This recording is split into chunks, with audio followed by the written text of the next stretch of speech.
Howdy, friend. Sam Houston here, hoping you're living in high cotton.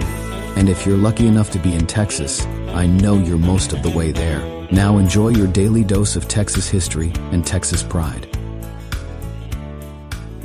Howdy, friend. Welcome back to the Feed Bandit podcast and your Texas history roundup for May 11th. In 1738, the cornerstone for the San Fernando Cathedral was most likely laid this day in San Fernando de Bayar, now San Antonio. The congregation, primarily Canary Islanders, chose as patrons Our Lady of Candlemas and Nuestra Señora de Guadalupe, as well as the town's official patron, San Fernando or King Fernando III of Spain. The church was completed 17 years later in 1755. In 1835, General Antonio Lopez de Santa Anna's army crushed 4,000 militia in the rich mining state of Zacatecas. This foreshadowed his actions in Texas a year later.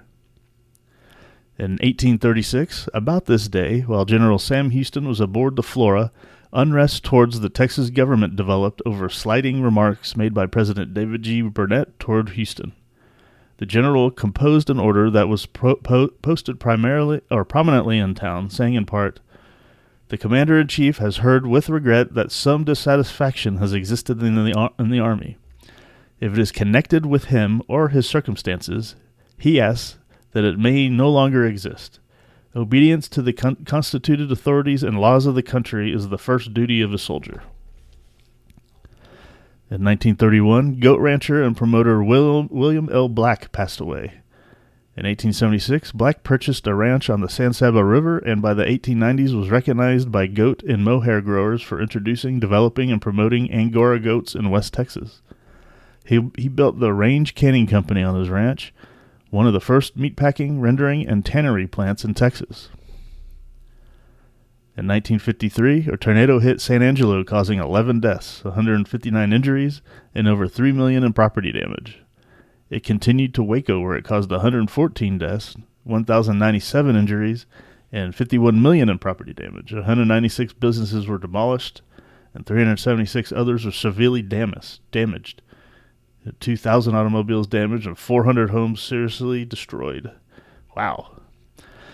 In 1970, a tornado struck Lubbock, resulting in 26 deaths and 2,000 injured. The $200 million in property damage included the destruction of 250 businesses and 1,000 houses. This was 17 years to the day after a tornado devastated San Angelo and Waco. And I will say my dad, he went to Tech, and on this day, he had actually left Lubbock either that morning or the day before. I think that morning. And he left, and when he got home back in Dallas at his folks' home, he called back to Lubbock to check on his roommates who were there. And when he called them, they were fine, but they said they were sitting there playing cards, and there was no roof on their house. So, very interesting time. All right, well, that, my friend, was your Texas History Roundup for May 11th. Thanks so much for listening, and we'll catch you back here tomorrow on the next one. You take care. Well, there you have it. If you like our podcast, check us out at feedbandit.com. There you'll find awesome Texas First outdoors gear and apparel. Your purchase helps support the Bandits and keeps this podcast on the air, fighting for you and for Texas. Remember, preserve the tradition, protect the legacy. Until next time.